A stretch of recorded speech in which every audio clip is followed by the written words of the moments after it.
Hi, this is Toni Wade, the Compassionate Investor, and we are here at one of the properties we are looking at for transitional housing.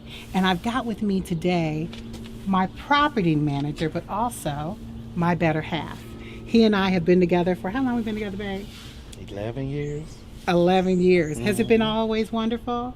It's been up and down, but it's been He was worth supposed to, it. no, it's been worth it. And I appreciate that's being honest, right? Because ain't everything perfect, Exactly. but it has been definitely worth it. We Oh, have yeah, definitely. built together for the last 11 years. So first thing I want to talk about is, first of all, we're going to talk about this property because we're here at this property. Okay. So what are your thoughts as our property manager with this property?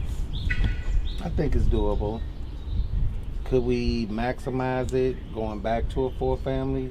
Yes. In your opinion, do you think as is it doable? So, Feasible? when you look at the numbers are the driver. And because we're buying Right. so high, 'cause I won't disclose how much, but we're Right. in a market where it's really high these days.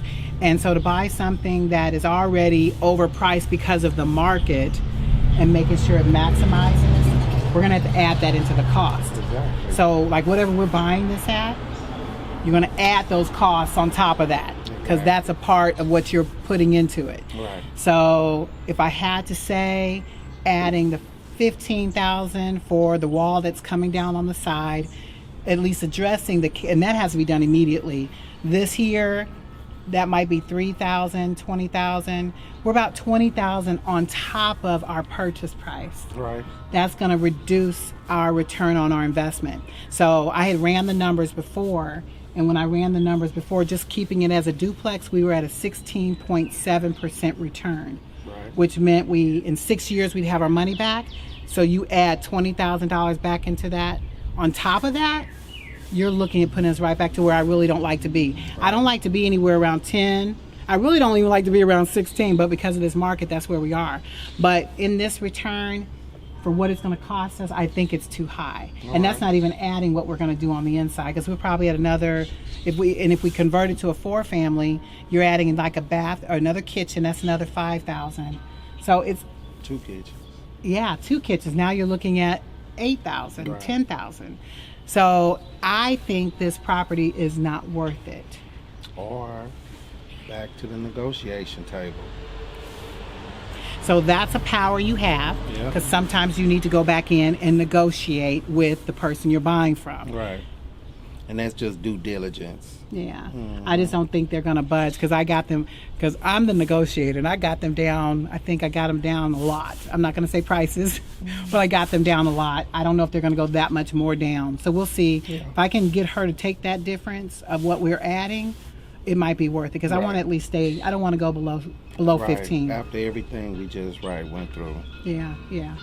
So let's talk about our properties because we've been doing this for 11 years and we've gone through, gosh, a slew of properties. We only are holding because we sell a lot of ours too, especially right now. This is the best time to sell, so we're Right. selling some of ours, but we're down to we're somewhere around 70 units if you had to count each one of the rooms that we have that we utilize through transitional housing. So what would you say would be as the biggest challenge that you experience as a property manager? The biggest, I wouldn't say it would be the tenants. As long as we've been doing this, we got our screening process down It's solid. a lot better now. If you was talking when we first started, Oh, Jesus. we talking, pulling each other hair out but I definitely wouldn't say the tenants now. It's it's just property maintenance. Yeah. A roof issue or I think that probably would be the biggest, really. The tenants, you don't have too many problems because, like I say, the screening, they come in with the, that we give them what to expect. And so, we don't have a lot of tenant problems. At the most, it may be some late payments, but... And that's rare. Yeah, COVID hit everybody, so we understand that. Yeah.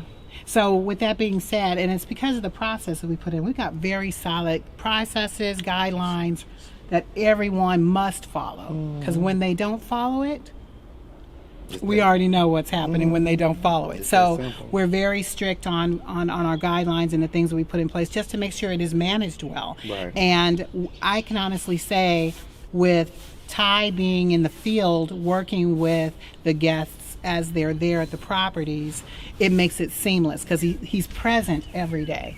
If he's just dropping by, they see him. Yeah, I think a presence is very important, just to let them know that, you know, no foolishness can go on at the property, you know, because they know Tyrone could come walking through that door at any time. And so that's why I say it go back to, they know our expectations. And, you know, for the most part, I think having a presence, you know, not every day and just babysitting them, but they just that pop-up element. Yeah. You know. And we've actually gotten to the point where we work together as a team with those who stay there, because the goal that everybody wants at the end of the day is to have peace. They want to be able to come home peacefully, go cook something in the kitchen, go take their shower, and go to their space and enjoy their quietness. And we make sure they have that. And that's what I can say is one of the pluses of what we've created together, so that we can continue to move forward and have more properties like this. So if you're interested in hearing more about how you can participate in that or learn, and I'm open to consulting, find us on ToniTWade.com. You can also find us on YouTube. Now, are there any other final comments that you would like to add? You pretty much wrapped it up. Yeah, any questions, please reach out to her. Because definitely trying to go in this without any experience, it will,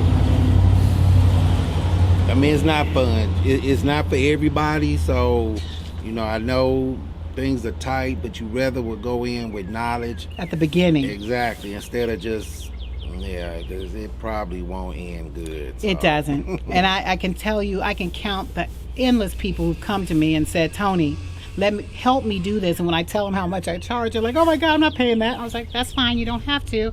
And a year later, they're coming back wanting me to buy their property. I see it all the time, every day. Yeah. So thank you for taking the time and listening to this. If you have more questions or comments, feel free to find me and give me your feedback, and we'll be back after these messages.